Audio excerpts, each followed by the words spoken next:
Bonjour à toutes et à tous.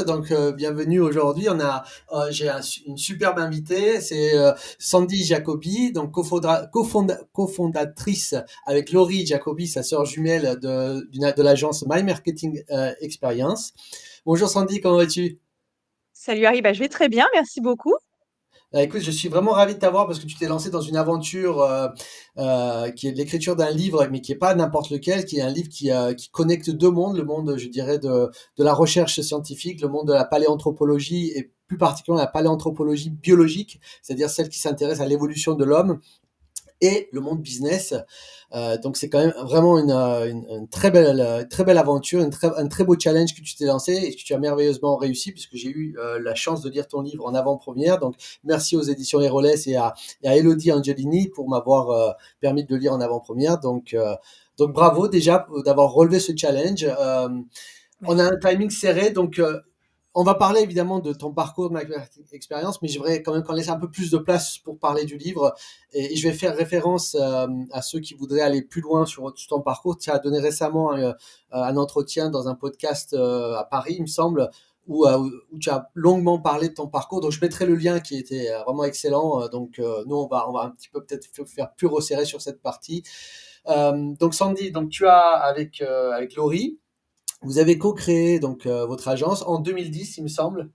Exactement, oui. Très Exactement. Ouais. juste, en 2010, Et ça va faire petite 15 ans là. anecdote, vous avez fait vos études également à l'université de Nice, Université de Nice Power. Exactement, oui, oui, on a fait nos études à l'université de Nice. On est Alors vous, vous êtes des des purs, universitaires. ouais, vous êtes des pures marketeuses, hein. C'est-à-dire vous avez fait Absolument. donc un master en marketing en 2002. Moi, j'étais en sciences à la même époque, donc on C'est n'aurait pas pu se drôle. croiser parce que les facultés s'étaient séparées à l'époque. Je sais pas si c'est toujours le cas, mais et donc juste pour, on va rapidement essayer de comprendre un peu ton cheminement et ton parcours et votre parcours à toutes les deux. Pourquoi vous avez décidé d'étudier le marketing, par exemple, et pas, je sais pas moi, autre chose, les ressources humaines, parce que dans Hmm. le domaine de la gestion, c'est vaste, hein, donc pourquoi le marketing?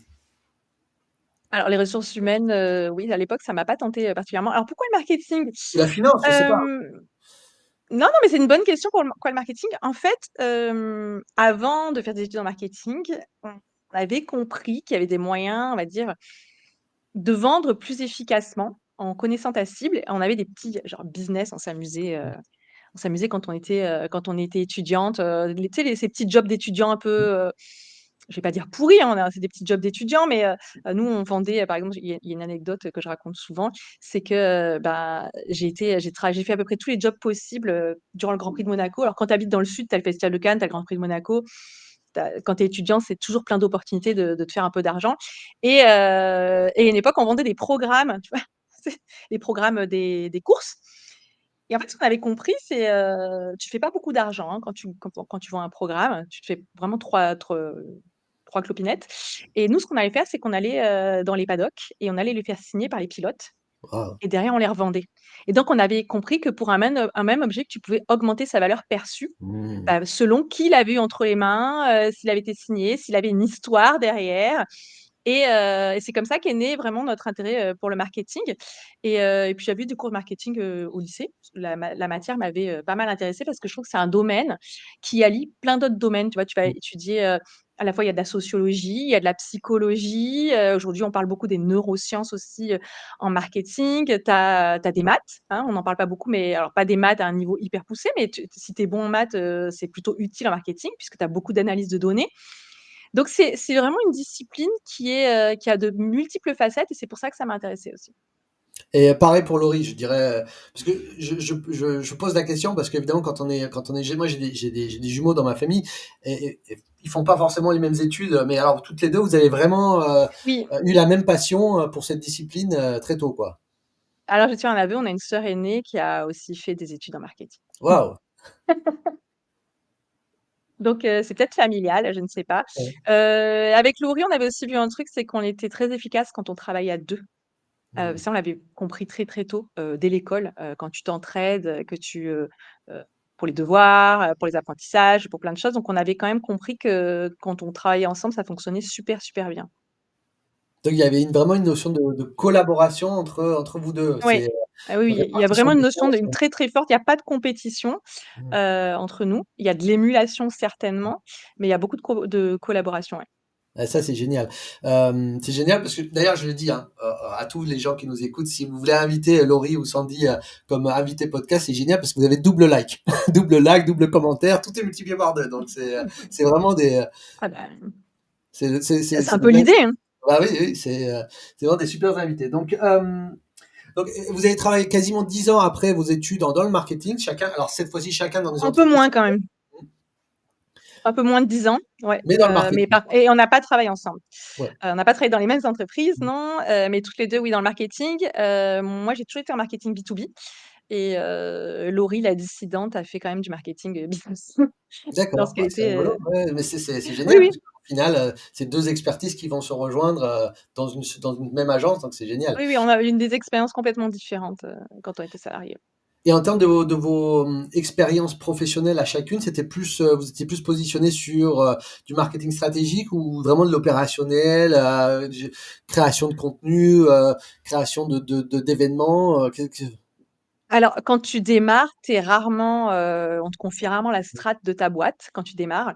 Mais, on a toutes les 2 eu des fonctions où tu avais à la fois beaucoup de marketing digital parce mmh, que, ben, nous on était déjà pas mal spécialisés dedans et beaucoup d'analyse marketing. Donc Laurie mmh, comme moi, on a eu des postes d'analyste marketing, ce qui en ont un peu pompeux mais, globalement, bah, c'est tu utilises les données et mmh, tu collectes un maximum de données pour analyser les ventes, les campagnes et en tirer des conclusions stratégiques effectivement. mmh, Mais on a toujours eu aussi un volet opérationnel.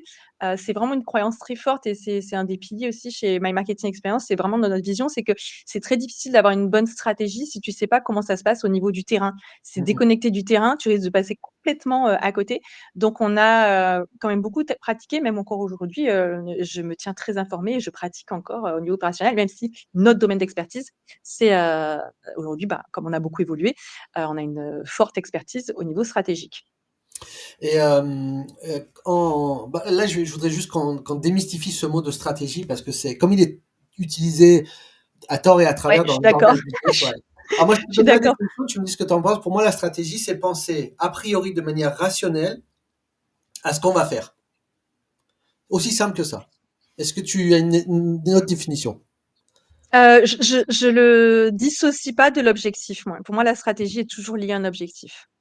D'accord. Donc je peux rajouter ton élément. Donc Ah bah, penser c'est a tu en priori fais de ce que manière tu veux. rationnelle pour atteindre un objectif, alors que ça soit Ouais. dans marketing, commercial ou à l'échelle d'entreprise. Ou à l'échelle d'entreprise, tout à fait, ouais. Bon, ben, on garde cette Mmh. définition. Ça me va. Voilà, on vient de démystifier un mot qui est souvent utilisé un peu à tort et à travers. En fait, c'est très simple. Et Ce qu'on va faire et ce qu'on va dire aussi, hein. Ce qu'on mmh, va faire et ce qu'on va être, et ce qu'on veut être pour absolument. atteindre l'objectif. Donc ça infuse aussi le branding de l'entreprise. Ah oui, bah oui, totalement. 100 1000. Ouais, je te Même, pose je dirais sa ça parce vision, que c'est tout. ouais. Et en fait, tout ça, c'est évidemment lié à notre anthropologie, hein, mais on en reparlera. À travers, le storytelling, dans les caves, autour du feu, enfin bon, on en reparlera. Euh, donc OK, donc vous avez cette grosse, enfin cette grosse, cette forte expertise en marketing et cette même passion parce que vous avez fait vos études, votre carrière là-dedans et puis comment ça se fait qu'à un moment donné, tu as eu la fibre parce que vous aurez pu continuer à atteindre, je sais pas, des postes de direction, dans le marketing et quelle est cette folie qui se passe dans vos têtes à toutes les 2 à un moment donné pour vous dire: «Bah, on va lancer notre entreprise». Avec toute l'incertitude qu'il peut y avoir Hem, derrière parce que l'entrepreneuriat, c'est pas facile. alors la folle du coup, c'est moi parce que c'est moi qui ai eu l'idée, donc je dois vraiment être complètement barrée. Hem, bah, j'ai vu des signaux faibles en fait. Alors évidemment à Mmh. l'époque, je t'aurais jamais tenu ce discours de signaux faibles. Je m'étais rendu compte qu'on était, Laurie comme moi, très souvent sollicités par d'anciens managers, par, d'anciens collègues, des personnes de leur réseau pour demander des conseils en marketing, à des dirigeants plutôt de TPE, PME. Et quand tu es salarié, c'est gentil, mais tu as ton job salarié, tu peux pas forcément tout le temps, répondre, à des demandes comme ça. Et donc un jour, en rentrant du boulot, je me suis dit: «Mais en fait, ce qu'on fait en tant que salarié, on pourrait très bien le faire pour plein d'entreprises différentes, apporter du conseil et des services en marketing, ce qui ne se faisait pas à l'époque. Tu avais éventuellement des consultants et des agences opérationnelles, mais tu avais rarement ceux qui te proposaient les deux, et surtout de manière externalisée, c'est-à-dire dans le temps, où tu Mmh. déléguais le marketing. Et en fait, tout simplement, je suis arrivée chez Laurie et je lui ai dit: «Est-ce que ça te dit de faire ça?» Et elle m'a dit: «Oui», et puis on est parti comme ça. Avec la On n'a petite pas senti le risque à ce point. Oui, c'était un peu stressant, mais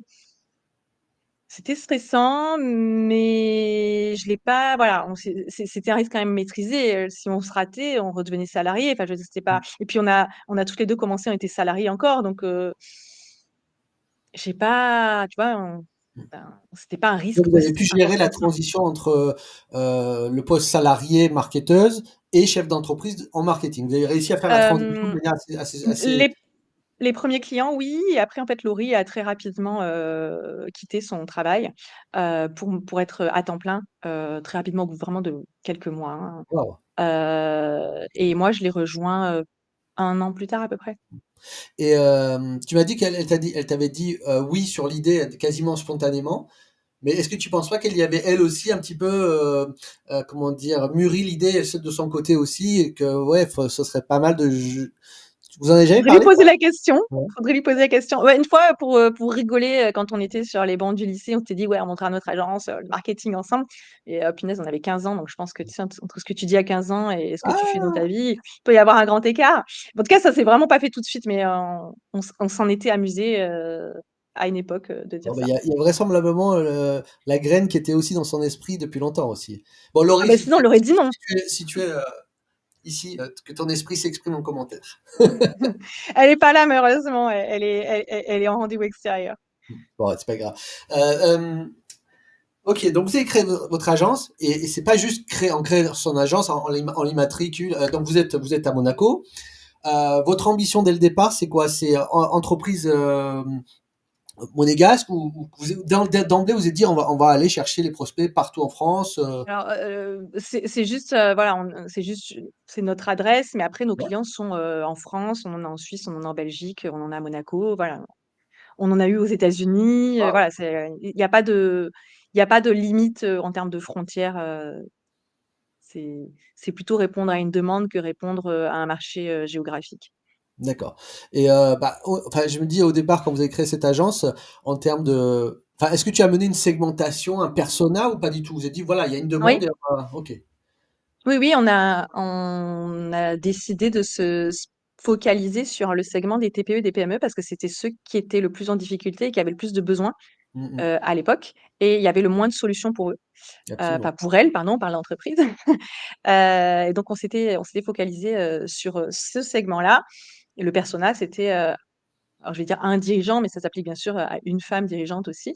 Même si, le fait est que, on a quand même eu beaucoup plus de clients hommes que femmes, mais la bonne nouvelle quand même, c'est que ça évolue. Mmh. Ça évolue pas mal là-dessus. Ça vous avez pas Donc oui, mal de la start-up à pas mal de start-up aussi, mmh. mais et jusqu'à la grosse PME. Aujourd'hui, ça a évolué, on travaille aussi avec des beaucoup plus grands groupes, mais si tu me parles du début, Oui, oui, voilà, c'était vraiment ce segment-là. en fait, moi, je suis vraiment toujours fasciné par les premiers instants d'une entreprise. Effectivement, parce qu'on en reparlera de ça aussi, tu sais, le biais du survivant, mais ça, on en parlera quand on parle du livre. Mais ces premiers instants sont toujours un peu magiques. Et alors, l'entreprise, souvent, elle évolue. Fatigant quand même, hein? Pardon? Ouais, Magique et effectivement. fatigant. Ouais, absolument, absolument. Bon, c'est pour ça que je te posais la question de ces premiers instants.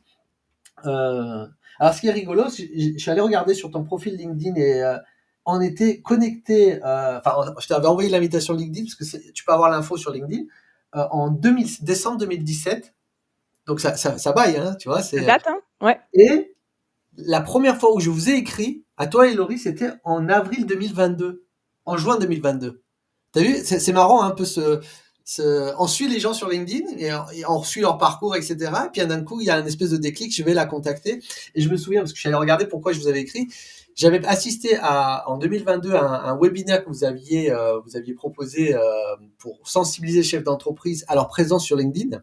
Ouais. Euh, et que j'avais trouvé ça vraiment super, super bien mené, etc. Et je vous avais écrit, vous me féliciter en me disant que c'était super ce que vous faisiez et qu'il fallait continuer parce que c'est pas moi, en tout cas dans mon domaine scientifique, les gens ils ont vraiment du mal à aller sur LinkedIn et s'exprimer. Et donc c'était un petit message que je vous avais envoyé en 2022. Et là, on est en 2025, avant cette invitation. Tu vois, c'est rigolo un peu Bah oui, on se suit depuis super longtemps, hein. Ouais, c'est drôle. C'était une anecdote que je voulais partager, c'est par C'est rapport ça à. la magie des réseaux aussi, hein. Tu peux rester longtemps dans l'ombre et puis un jour il se passe quelque chose. C'est que cette année, il y a une personne qui nous a écrit en nous disant: «Ça fait 10 ans, que je vous suis». Alors c'était plutôt la newsletter et la personne a mis 10 ans, à devenir cliente. Donc clairement créer du contenu, être présent, occuper, l'esprit et l'espace, de notre audience, bah, c'est une stratégie pour que le jour où, bah, le besoin est là, il pense à toi, il se rappelle de toi, quoi. Absolument. Donc Ton anecdote et le mien aussi, c'est génial parce que ça vraiment, ça permet de passer un message en faveur de l'inbound marketing, même si c'est beaucoup plus long, mais ça marche. Ça marche. Ça marche. Soyez pour qu'on écrit ça du contenu. fonctionne. Ouais, là, c'est même de ce qu'on appelle de la génération de la demande, si on veut être un poil Mm. technique, parce que l'inbound, tu peux pas forcément capturer du mail à un moment. Mais si on parle, on va dire, sans jargon, on va simplement dire que créer du contenu, heu, ça permet créer du contenu et du contenu qui engage, hein, quand même si, tu pas 3 000 likes à chaque post, et apporter de la valeur. Ce que j'essaye de faire, hein, je dis pas que c'est gagné à tous les coups, mais ce que j'essaye vraiment de faire, et ben, oui, le retour sur investissement, il est pas à court terme, du moins pas dans les 3 minutes qui suivent, la publication, mais sur le long terme, clairement, ça l'est. Bah là, tu parlais de publications qui apportent de la valeur aux gens qui nous suivent. Là, tu avais posté un superbe post où, de manière très humble et un peu fébrile presque, tu expliquais que tu avais une passion chelou et que tu avais envie d'écrire un livre. Et ben moi, j'avais sauté Ah, dessus parce que. fébrile, c'est le mot, hein. Hein, pardon? Je pense que c'est le meilleur mot. Fébrile, c'est un très bon mot. Ça décrivait Ben, bien dans mon le ton, état je à ce l'avais moment-là. senti. Ouais, dans le ton, je l'avais senti. Et j'avais essayé un peu, moi, à mon petit niveau, de t'apporter un peu d'énergie en disant, Ouba, écoute, si moi je serai là, si tu amènes ce projet au bout, parce que c'est un très beau projet, parce qu'évidemment, Et tu es connecter là, deux mondes. il est arrivé à bout et tu es là. Ah, absolument, je l'ai lu et vraiment une œuvre magistrale. Donc vraiment bravo. Je vais peut-être partager, peut-être on va peut-être parler de ce poste, hein, parce que ce poste il est un peu clé dans cette aventure. Bah, c'est le post, on va dire, coming out, Mhm. où j'ai avoué, alors je sais pas, peut-être le mot c'est un peu moche comme mot, mais où j'ai rendu public le fait que j'étais, passionnée de ce mot compliqué qu'est la paléoanthropologie, mais on va le simplifier en disant que c'est l'étude, de l'évolution des espèces humaines et que c'est une passion, qui prenait beaucoup de place dans ma vie depuis, de nombreuses années et qu'à force de lire, en fait, j'avais l'idée d'en faire un livre pour s'inspirer des stratégies de survie et de réussite d'Homo sapiens et comment je les adapte pour mon entreprise. Et ouais, j'étais hyper stressée, quand je l'ai publié parce que, je me disais: «Mais les gens, déjà c'est pas une passion qui est ultra populaire», je m'étais déjà pris quand même quelques remarques sur le fait que c'était bizarre de s'intéresser à un truc pareil, que c'était, un peu ennuyeux. Alors je là où c'est un peu vrai, c'est que maintenant ça va mieux, mais c'est que tu regardes certains livres scientifiques, c'est difficile à lire, hein, on va pas se mentir, c'est pas simple, il faut vraiment s'accrocher. Ça semble un peu poussiéreux. Sur certains, il y a rien qui est fait pour que tu aies envie de les lire, vraiment. Je m'adresse un peu aux éditeurs ici. C'est pas parce que c'est scientifique qu'il faut l'écrire en caractère 8 sans dessin, hein, s'il vous plaît. Et du coup, je m'étais dit: «Bah, tant pis, je vais oser, je vais en parler» et l'accueil a été génial. Franchement, l'accueil a été super génial. Ah bah Je m'attendais pas absolument. du tout à un tel accueil, en fait. Bah, absolument. Alors effectivement, je peux comprendre que quand tu es positionné, dans ton monde, dans ta sphère sémantique sur le marketing et cetera et d'un coup tu veux parler de ça, tu peux te sentir un peu fébrile, mais en même temps, tu vas récolter des enthousiastes, des gens qui sont un peu, bah, comme moi ou d'autres, qui moi, spontanément, je t'ai exprimé un énorme enthousiasme parce que j'ai trouvé ça, génial de vouloir connecter des mondes comme ça qui se parlent de loin, en fait. Tu as Pas du parlé tout. pas du tout, mais c'est vrai que dans le marketing, il y a cette ascendance scientifique à travers la psychologie, à travers les neurosciences, Oui, mais on mais va au te niveau parler de universitaire. neurosciences, voilà, on va parler de neuromarketing, on va te parler de neurovente, mais ça va plus s'appuyer sur ce que je vais appeler ça va être plus au niveau micro et comportemental. Alors que moi, dans Homo Entrepreneurus, je m'attaque plutôt à un niveau stratégie et pas uniquement comportemental. C'est pas au niveau alors bien sûr, on parle un peu du comportement humain, mais c'est pas l'essentiel du livre. L'essentiel du livre, Mmh. c'est vraiment les stratégies d'entreprise au niveau management, au niveau marketing, au niveau vente, au niveau, R&D même, innovation. Et c'est vrai que je m'étais dit: «C'est pas du tout aujourd'hui ce qui est à la mode». Tu vois, tu parles de neuromarketing, enfin, honnêtement, dès que tu fais un truc sur le neuromarketing, déjà, c'est passionnant, c'est connu et ça va créer de l'engouement. Moi, j'étais pas du tout sûre que ça intéresse de parler de cette discipline. Bon, bah, écoute, le fait est que oui, puisque j'ai eu plein de messages, de personnes qui m'ont dit: «C'est génial, j'adore». Effectivement, ça s'adresse plutôt à des personnes qui sont d'un naturel curieux. Mmh. Absolument. Donc pour ceux qui cherchent, à savoir pourquoi d'un point de vue psychologique ou neuroscientifique dans le supermarché, on va choisir la boîte de céréales rouge plutôt que le vert, ave C'est pas c'est dans pas le on livre. parle pas de ça. On est dans vraiment dans la stratégie, d'entreprise. Donc moi je dirais que c'est vraiment un très beau livre pour les chefs d'entreprise, mais aussi les managers, qu'ils soient Oui, managers en oui. marketing ou managers en ressources humaines mais les chefs d'entreprise qui veulent avoir une vision un peu profonde sur leur entreprise. Bon, en fait, moi je parle d'un converti parce que j'ai adoré ton livre, mais je vais te laisser le défendre, Et mais c'est non, mais c'est un retour que j'ai. Alors soit les gens, ils étaient déjà convaincus, mmh. et soit j'ai eu beaucoup de retours, de personnes qui me disent: «J'étais hyper sceptique Waouh! sur le fait qu'on puisse faire un parallèle entre les 2 et en fait, quand je l'ai lu, c'est devenu une évidence Bah tellement oui. c'est limpide» Mmh. et ça me touche énormément parce que j'ai souvent que c'était un pari un peu fou de faire ce livre, mais bah, finalement, c'était pas si fou que ça, en fait. Peut-être Alors que ça l'est devenu moins. alors juste par rapport à la passion chelou où les gens ils aiment pas trop, mais moi j'ai parce que je t'ai beaucoup écouté à répéter cet argumentaire, tu vois? Je suis d'accord, en fait, mais il y a la raison, en fait, je pense avoir compris. Parce que quand tu regardes un documentaire Arte ou National Geographic sur la préhistoire, c'est passionnant, et tu regardes les vues sur Internet, c'est énorme. Les gens aiment cette discipline, aiment la paléanthropologie, ils s'intéressent à Néandertal, ils s'intéressent à d'autres espèces humaines qui ont existé. Pourquoi? Parce que c'est bien mis en scène, c'est bien storytellé, c'est bien raconté. Mais quand c'est souvent, tu dois lire ce genre de livre, même vulgarisé par un scientifique dans un livre, j'ai compris moi pourquoi les gens avaient du mal à s'accrocher. C'est les échelles de temps qui sont absolument dingues.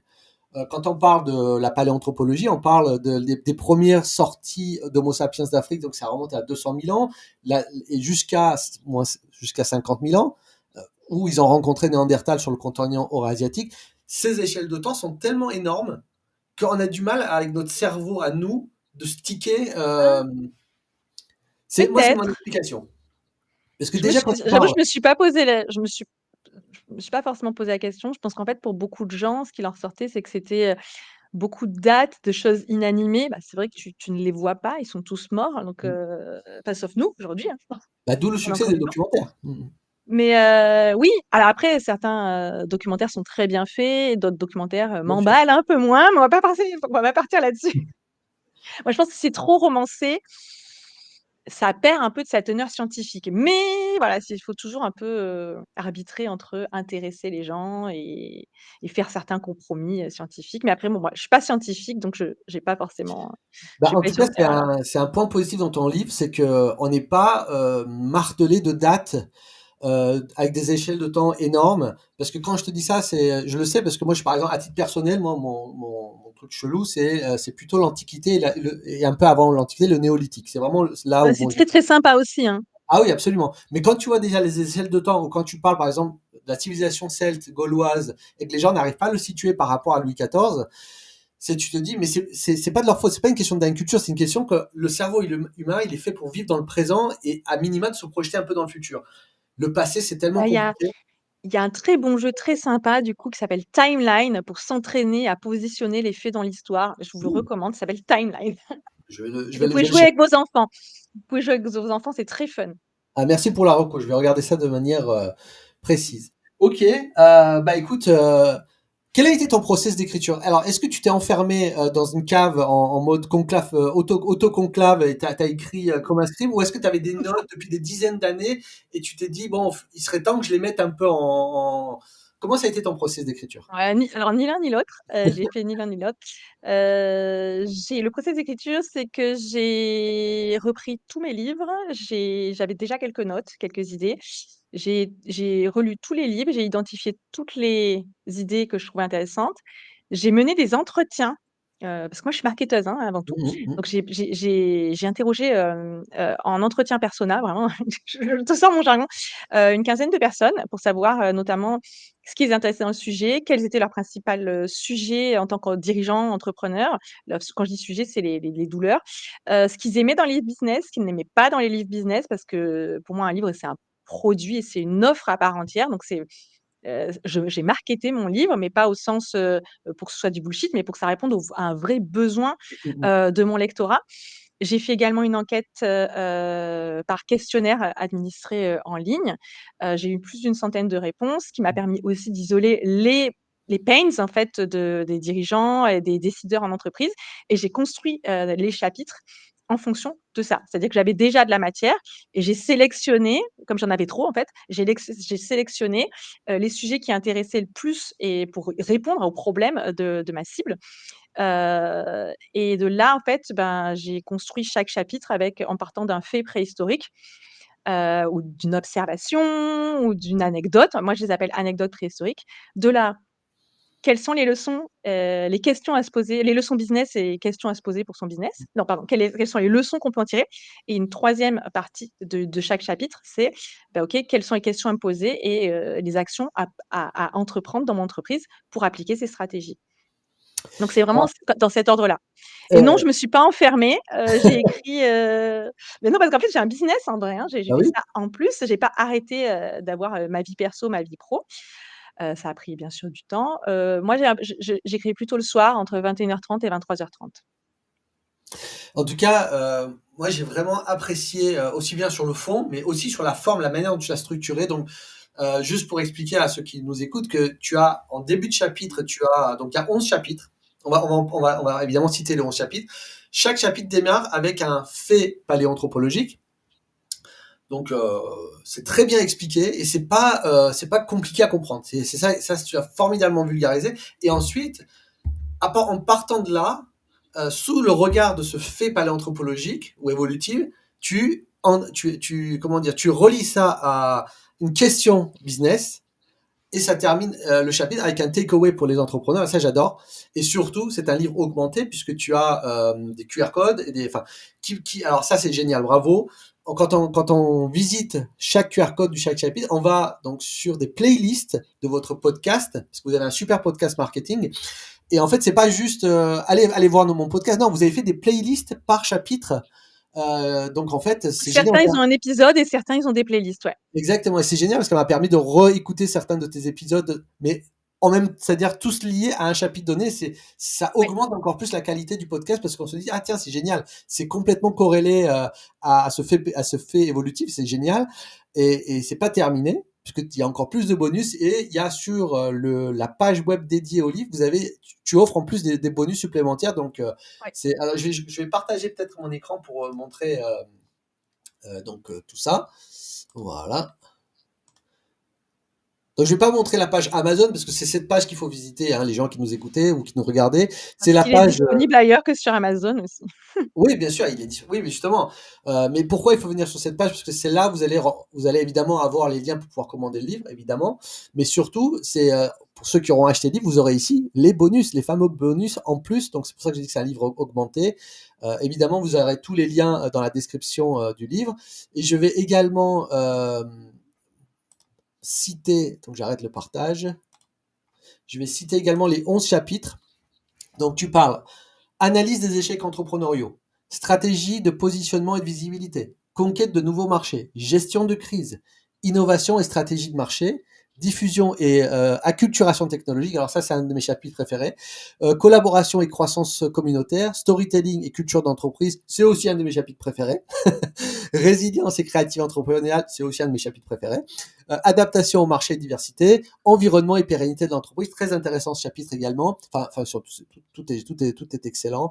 Donc, bravo Sandy pour cet exercice. Et évidemment, tous les chapitres sont augmentés avec les bonus audio et les contenus qu'il y aura sur la page dédiée. Euh, Comment on pourrait peut-être rentrer un tout petit peu. Est-ce que tu serais d'accord pour qu'on discute un peu plus en profondeur du livre? Bah, ouais, bien sûr, hein. Bah Bien écoute, sûr, moi j'ai beaucoup souri quand tu as dit: «C'est mon chapitre préféré» parce que c'est rigolo. Alors je vais pas dire quels sont mes chapitres préférés parce que je ne veux pas influencer, mais clairement, il y a des chapitres sur lesquels, j'ai pris énormément de plaisir à titre personnel. Alors tous, mais il y en a qui m'ont vraiment, vraiment, portée, particulièrement et tu en as cité certains d'ailleurs. bah écoute, Ça me fait plaisir. on va J'aime peut-être bien quand en. on me dit souvent que les gens me disent souvent, «Ça se voit que tu t'es éclaté à l'écrire» et je crois que c'est un des trucs qui me fait le plus plaisir quand on me le dit. Ça se voit que tu as adoré écrire ça et c'est vrai. Donc Ouais, mais dis-moi, je te remercie. quel chapitre tu veux qu'on parle? Moi, j'en avais un en tête, mais dis-moi. Bah, moi, je pense que la chose la plus importante, parce que tu sais, enfin, moi, je suis un peu dans le monde des startups depuis maintenant très longtemps, et selon les études, tu as 70 et 90% des startups, mais aussi des nouveaux produits, que ce soit lancés Ouais. par les entreprises, qui se pètent la gueule. Donc les échecs entrepreneuriaux, qu'ils soient au niveau startup ou intrapreneuriaux, c'est quand même la grande question un peu oubliée. Personne ne veut en parler parce que l'échec, c'est dur. Hein, on le ressent dans sa chair. Hein, parfois, hein, quand on est Ah entrepreneur, oui? on peut tout perdre. Hein, donc quand je dis tout perdre, c'est tes économies, et tout, ta vie de famille. Donc on ne parle jamais des échecs. Et je pense que c'est un chapitre majeur. Est-ce qu'on pourrait éventuellement rentrer un peu dans ce Oui. sujet, euh, parce que Bah, c'est quand même. c'est le premier chapitre, hein, d'ailleurs, je crois que je commence par ça, sur l'échec. Savoir que, ben, tu as, tu Néandertal. Alors en plus, moi, je suis particulièrement passionnée par l'homme de Néandertal. Parmi la paléoanthropologie, j'ai une affection particulière pour lui. Mais pourquoi? Parce qu'en fait, il symbolise, celui, qui était, hyper adapté. Alors bien sûr, on nous a fait croire pendant très longtemps qu'il ne l'était pas, mais en réalité, il était ultra adapté. Ça faisait 300 000 ans qu'il était, en Europe. Il avait une technologie parfaitement équivalente à celle de Sapiens. Il n'était absolument pas débile, cognitivement, il était hyper comparable à Sapiens de l'époque. Alors attention, hein, on va Bien remettre sûr. dans le contexte temporel, mais il était, cognitivement, il y avait rien à dire. C'était très équivalent. Enfin, aujourd'hui, tout montre que c'était pas l'abruti fini, qu'on nous a vendu pendant des années et que, honnêtement, sur le papier, son niveau d'adaptation était meilleur sur le continent européen que Sapiens qui débarque. Et si je dis dans le livre: «Si on avait pris les paris, vous auriez tous parié sur la survie de Néandertal et pas sur celle de Sapiens». Bon, et ben, en 10 000 ans, c'était torché, excuse-moi l'expression, mais on va dire 10-15 000 ans, Néandertal a disparu et Sapiens a occupé, en se dispersant, alors pas en 2 jours, mais il a quand même fini par occuper tout le territoire européen. Et donc, ça veut dire quoi? Ça veut dire que, tu peux être une entreprise qui a dominé ton marché pendant hyper longtemps, et ben, c'est pas gagné que tu vas rester encore là, en fait. Tu peux disparaître aussi. Donc il y a déjà cet échec-là qui est une réalité. Et après, l'autre réalité, c'est que, tu en as parlé un petit peu, Sapiens, quand, il est sorti d'Afrique, il a pas réussi du premier coup. Mm. Il est on te parle de la sortie d'Afrique, mais en fait, il y en a pas eu qu'une seule. Il y en a eu plein qui ont échoué. Alors, je peux pas te dire combien parce qu'en fait, personne ne peut réellement, le dire. Et donc c'est normaliser un petit peu cet échec. C'est-à-dire que, l'échec peut arriver à n'importe quel moment de la vie d'une entreprise. Déjà, faut l'accepter. Ça fait, moi j'ai une forte aversion à l'échec. Ça me saoule moi aussi de me dire qu'un jour ça marchera plus. Mais tu l'as quand même, il faut en avoir conscience. Et il y a aussi il y a clairement ce biais de n'accorder de l'importance qu'à ceux qui ont réussi. Mm. Parce que c'est ceux qu'on voit encore. Donc Bien sûr. aujourd'hui, tu vois, on te dit on prend, Sapiens a réussi. Moi, pourquoi je m'intéresse aussi à Néandertal? Alors je vois l'homme et la femme de Néandertal, bien sûr. En fait, moi, je parle l'homme avec un grand H, faut Ah pas dire oui. homo sapiens, c'est homo néandertalis, c'est ce que c'est des termes. Mais quand je parle des hommes, je parle aussi des femmes, sinon ce serait très rapidement éteint, en fait. Et donc pourquoi? C'est parce qu'en fait, ça nous rappelle que, il y a ceux qui ont pas réussi. Alors moi, je dis pas forcément ceux qui ont échoué. Il y a ceux qui ont pas réussi, mais en fait, ceux qui ont pas réussi et ceux qui ne réussissent pas contribuent à notre propre succès. Tu as beaucoup plus d'exemples d'échecs autour de toi, entrepreneuriaux d'ailleurs, sur lesquels tu peux t'appuyer pour observer ce qui a pas fonctionné, que de réussites. Et tenter de copier des réussites, c'est très casse-gueule, hein, quand même, hein, parce qu'il faut un alignement des planètes et des circonstances réunies qui sont pas forcément, Mhm. toujours là. Donc il y a voilà, normaliser un peu l'échec sans le survaloriser non plus, c'est pas l'idée. Mais l'ouverture du livre, le chapitre 1, vous le découvrirez, il y a pas mal d'autres choses dedans. C'était important pour moi d'en parler avec, tu l'as dit tout à l'heure, ce fameux biais du survivant, où bah, finalement on ne va regarder que les réussites et oublier tous ceux qui ont échoué alors que, ben, Ils sont bien là et ils comptent. Et la disparition de Néandertal, mais aussi des autres espèces d'hommes modernes, enfin pas modernes, Oui, mais moi d'hommes. je parle sur l'Europe, mais effectivement, il y en avait d'autres, à l'époque, hein. Denisovia et d'autres, mais en fait, ils étaient assez comparables en termes aussi également, en termes culturels. Mais quand tu parles de Alors culturel, Néandertal, pas forcément par contre. ouais. Culturel, pas forcément, mais en termes de cognitif, oui. Mais Néandertal, la dispersion de Néandertal est vraiment symbolique parce qu'on avait déjà une idée reçue qui était un peu faussée. On a pensé que c'était ce méchant Homo sapiens qui est arrivé avec ses gros massues qui a tabassé Néandertal, qui les a tous tués. En fait, Néandertal était plus costaud, hein. Il nous aurait mis une raclée à nos ancêtres sans problème. En fait, aujourd'hui, on pense aussi que Mais ils étaient moins nombreux par contre. Donc ouais, parce que justement, j'allais y venir, c'est parce que Néandertal, contrairement à l'homme, enfin Homo sapiens, Néandertal avait une façon qui était de vivre qui était beaucoup plus isolationniste, c'est-à-dire il collaborait moins avec des tribus éloignées, alors que Homo sapiens, lui, il a cette faculté de collaborer avec des tribus à très longue distance, et ça, on le voit aussi notamment avec des sites archéologiques plus récents, hein, notamment en Turquie, où on a des gens, des chasseurs-cueilleurs qui se seraient initiés de milliers de kilomètres pour faire quelque chose, on ne sait pas quoi, mais ils le faisaient. mais c'est plus récent là, les Ouais, observations sont plus récentes quand même. ils ont hérité de leur ancêtre Homo sapiens, cette capacité à En fait, collaborer avec des tribus éloignées. Et ça, c'est ça qui est très fort. c'est la collaboration, c'est quand même un des messages clés, dans le livre. C'est la Absolument. dimension collaborative à tous les étages, hein, j'ai envie de dire, tous les étages de l'entreprise. C'est que tu réussis pas seul, en fait. C'est, ceux qui croient encore ça et aujourd'hui, on en parle beaucoup des solopreneurs. On essaye de te faire croire qu'ils réussissent seuls. Non, et d'ailleurs, prenez les solopreneurs les plus successful, ils vous diront pas qu'ils réussissent seuls. Il y en a aucun qui le dit d'ailleurs. Donc clairement, la dimension collaborative est importante et la dimension, je m'étends et j'occupe du territoire aussi. Absolument.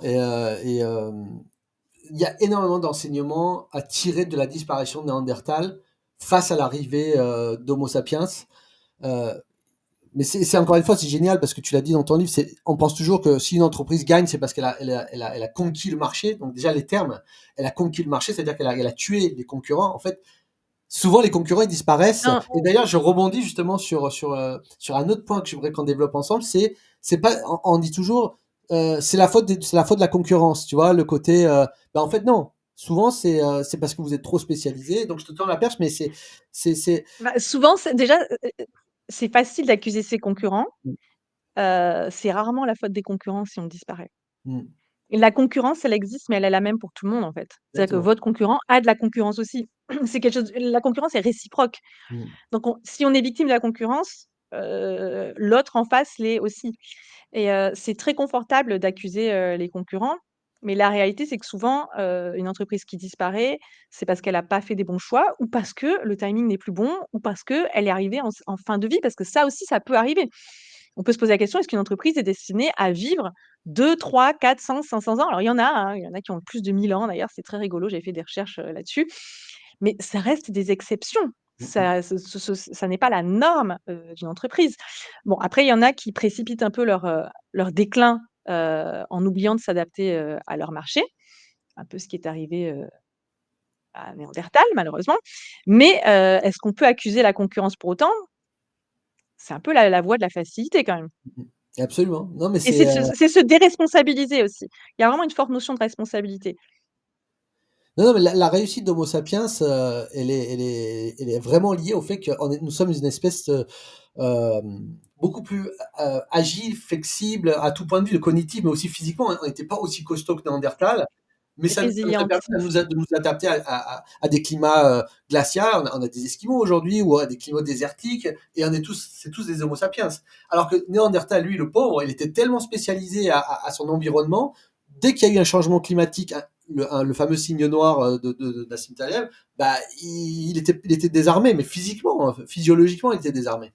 Hem, bon, je suis pas spécialiste, là-dessus, mais ils ont vécu plusieurs périodes de glaciation et de climat plus tempéré. Ils s'étaient adaptés. On peut pas nier que c'est l'arrivée d'une forme de concurrence sur la niche Mm, écologique. Donc là, c'est un jargon exactement pareil qu'entrepreneuriat, hein. Tu as la concurrence, tu as la niche, mm, tu as la position, la conquête de territoire. C'est, déjà, c'est multifactoriel cette disparition, mais c'est tout comme pour une entreprise. Souvent, la disparition d'une entreprise ou l'échec d'une entreprise est multifactoriel. Il y a rarement un seul événement. Ça peut être un concours de circonstances, ça peut être un effet domino qui va accélérer, mais c'est rare qu'il y ait qu'une seule raison. Et si on regarde ça sous l'aune, je dirais, de la paléanthropologie et encore une fois de la disparition de Néandertal, donc comment est-ce que tu transposerais ça aux entreprises aujourd'hui, petites ou grandes? Parce que tu parles, par exemple, tu dis, par exemple, une entreprise, quand elle est en période de crise, elle a tendance à se replier sur elle-même, à baisser la voilure, alors qu'il faudrait au contraire mettre des bouchées doubles sur certains actes, notamment le marketing. Est-ce que tu peux développer un peu ce point parce que ça fait Oui. vraiment référence à Néandertal, parce que lui, il aurait pu faire quelque chose aussi, le pauvre, tu vois? Alors oui, si tant est qu'il y avait vraiment du déterminisme là-dedans, tu vois, parce Mmh. que il y a quand même ça qu'on ne peut pas, on peut pas savoir, parce qu'on ne sait pas tout, hein, c'était tellement loin que Sûr. euh, ce qu'on sait, ce qu'on sait, c'est qu'à l'arrivée de Sapiens, Néandertal a eu tendance à se replier. Alors déjà qu'ils n'étaient pas non plus hyper nombreux, à se replier et à avoir de moins en moins d'interactions, ce qui pour une population, ça veut dire quoi? Ça veut dire, être moins nombreux, augmenter, si tu te reproduis chez une population qui est plus petite, bah, tu vas avoir des phénomènes de consanguinité, un manque de diversité, génétique. Alors je vais pas essayer d'aller trop loin, pardon, dans le jargon et la science, mais ça tout le monde est capable de comprendre que les problèmes de consanguinité, bah, ça fait des personnes qui disparaissent plus vite, hein, qui ont moins de chances de survie. Et donc c'est, à terme, bah, en fait, c'est la disparition, tout simplement de la population. Et pour une entreprise, eh ben, en fait, c'est une stratégie qu'on va appeler une stratégie de repli, dans le jargon, on va dire, stratégique et économique. Et une stratégie de repli, ça veut dire: «OK, il y a la crise, je vais m'arrêter, je vais me mettre en PLS, on va dire, je vais attendre que l'orage passe». Mais le problème, c'est que la PLS peut se transformer en coma, peut se transformer en mort, d'accord? Mmh. Parce que quand tu te mets dans cette position-là, tu te prives des interactions, tu te prives de la diversité, tu te prives de ton marché parce que tu te coupes aussi de ton marché, tu te coupes de tes clients, tu te coupes de ton écosystème au Mmh. sens large. Et c'est pour ça qu'il y a des études qui l'ont prouvé, hein, d'ailleurs, qui l'ont démontré, c'est que les entreprises qui, en temps de crise, font vraiment ce repli en coupant les budgets, en réduisant la voilure sur tout, même l'innovation, en adressant moins leur marché, en occupant moins leur territoire, ben, en fait, elles vont être beaucoup plus pénalisées à la sortie de crise et même très rapidement, dans la publication, qui est du Journal of Advertising d'ailleurs, si je m'en souviens, ils te disent que globalement sous 1 an à 18 mois, tes ventes, elles chutent et ça peut vraiment porter préjudice, à la survie de ton entreprise.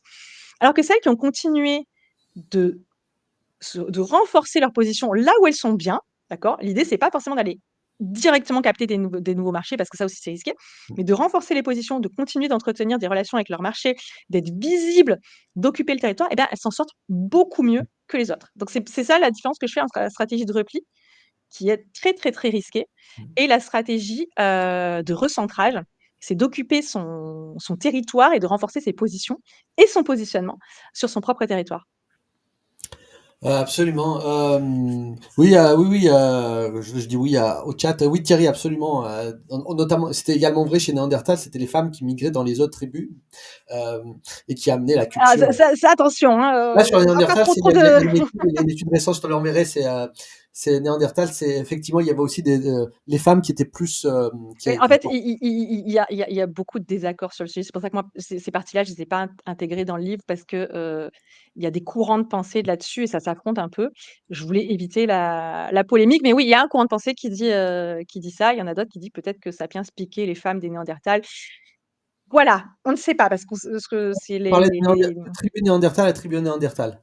C'est, bah, ce qu'on sait, c'est que, apparemment, il y avait un phénomène d'infertilité entre un homme néandertalien et une femme sapiens. Ça me fonctionnait moins bien que l'inverse, qu'un homme, sapiens avec une femme néandertale. Bon, on n'est pas forcément là pour parler de ça, mais voilà, c'est un c'est un sujet, débat scientifique. je te coupe parce que c'est un sujet qui est super intéressant. Alors, mais tu en parles aussi, c'est l'acculturation technologique.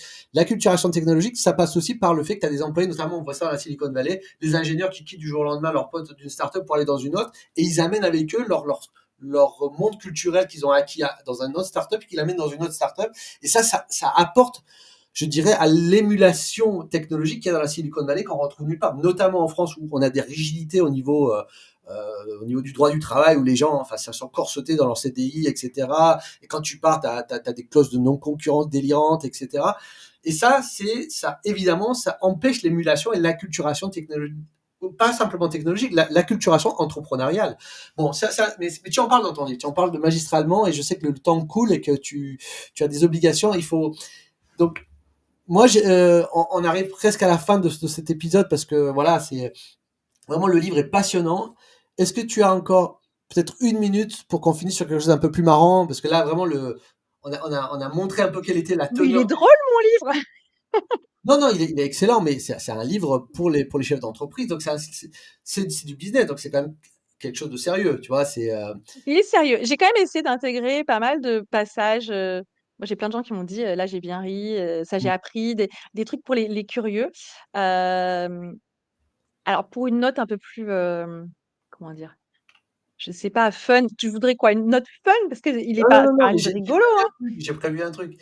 Bon, donc, Ah, donc je vous invite vraiment à vous procurer le livre. Il est excellent. Moi, j'ai vraiment adoré le livre. Euh, il y a rien à acheter, hein. C'est vraiment, il n'y a pas une ligne de fluff, comme on dit en langage anglais. Le fluff, c'est souvent dans les livres business, c'est des lignes et des lignes et des lignes qui veulent rien dire, ou on étire le livre parce que l'éditeur vous l'a demandé. Là, il n'y a rien à acheter. C'est vraiment, vous avez 200, 300 pages de notes qui peuvent vous servir pour diriger votre entreprise. Enfin, c'est pour avoir une vision, une profondeur de vision dans ce que vous voulez faire. Donc, c'est bravo, bravo encore une fois. Moi, merci. tu sais que je t'aurais gardé 2 jours, hein, pour parler du livre, hein, mais je sais que c'est pas possible. Donc, juste, j'ai un petit plouf plouf. Ah, J'ai une vingtaine de questions. Je vais oui. le faire moi parce que comme ça, on gagne un peu de temps. Je vais cliquer dessus. Tu fais combien la main innocente et je te pose deux, trois questions, mais c'est plus pour décontracter sur la fin. Est-ce que tu D'accord, es d'accord vas-y. d'abord? Oui. Bon, allez, je lance le plouf plouf. Donc là, il est en train de tirer au sort. Alors, quelle est la chose la plus étrange que vous ayez vécue en tant que jumelle? Ah, je peux pas le dire. Ah, C'est vraiment étrange. J'ai eu 15, putain, je me rends même pas compte que j'ai dit un truc pareil. J'ai eu 15 sur 20 à un examen de droit sans parler une seule fois de droit. waouh! Tout simplement parce que ma sœur jumelle était dans la pièce et que le prof était beaucoup plus intéressé par nous poser des questions sur notre gémellité. Et du coup, il Non, nous a filé 15 ou 16 à toutes les deux. Oui. incroyable. Bah, tant mieux. Tant C'est mieux parce que j'étais excellent. pas très forte en droit de toute façon. Excellent. C'est très drôle. Bah, merci pour l'anecdote. Allez, encore une. Hop, refaire. Je lance le plouf plouf. Quelle est la bêtise la plus mémorable que vous avez faite ensemble étant enfant où vous avez échangé. Alors, la bêtise la plus mémorable que vous avez fait ensemble, en, en binôme. La bêtise la plus mémorable qu'on ait fait ensemble, euh, je sais pas. Pas une grosse bêtise, non, non, pas une trop grosse bêtise. Je pense que j'ai dû filer un de mes devoirs de maths à la fac à Laurie pour qu'elle mette son nom dessus parce que j'étais un peu meilleure qu'elle. Mais non, non, on n'a pas fait des grosses bêtises. On a fait des blagues, mais pas des grosses bêtises. On va se faire passer l'une pour l'autre, on l'a déjà fait, oui, ça c'est sûr, mais Bon, c'est un plus classique, hein. par commodité, juste par commodité, c'est tout. Ah, peut-être une dernière, si tu es d'accord, avant de te laisser partir. Alors, y Vas-y. a-t-il un projet entrepreneurial, business ou non lucratif que vous rêveriez de créer dans une seconde phase de votre vie ou de votre carrière? Moi, j'aurais voulu créer Canva, tu vois. Du coup, l'idée est prise.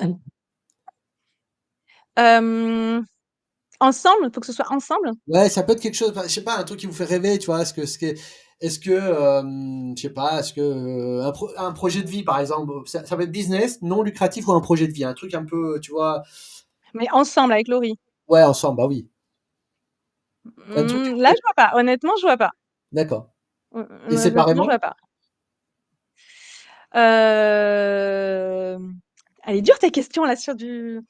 Bah, des sujets pro ensemble, on en a. Ah, bien Après, sûr. par exemple, là, on va lancer des conférences, des choses comme ça, mais c'est pas un grand projet non lucratif ou non. Là, à l'instant T, en fait, moi, j'ai une entreprise, j'ai sorti un livre, je voudrais faire des conférences, j'ai une famille, j'estime ma vie déjà vachement bien remplie. Donc, je te tiendrai au courant D'accord. quand je veux ajouter quelque chose à la pile. Bon, bah écoute, c'était pour finir sur une note un peu plus décontractée. Mais le livre est vraiment excellent, je le recommande. Bravo, Sandy, c'est vraiment un super livre. Moi, je me suis régalé. Merci beaucoup. Tu sais, quand je lis des livres business, en général, je papillonne, tu vois, je lis un peu. Mais là, tiens, je l'ai lu d'un trait. Donc, pour te dire à quel point je l'ai Ah bah, apprécié. Je l'ai bah, apprécié. merci beaucoup. bah, j'ai pris plein de notes, voilà, donc c'est bravo encore une fois et puis achetez le livre. Merci beaucoup Sandy pour ce temps que tu m'as accordé, c'était Merci. génial. Merci pour l'invitation, Harry, et puis à très bientôt, et merci aux personnes qui ont participé parce que j'ai vu un œil sur le chat, il y a eu pas mal de réactions. Merci beaucoup, à toutes les personnes qui étaient présentes, et puis merci aux personnes qui regarderont le replay également. Absolument. Merci beaucoup, je mettrai tous les liens en commen dans le Ça dans le marche. replay.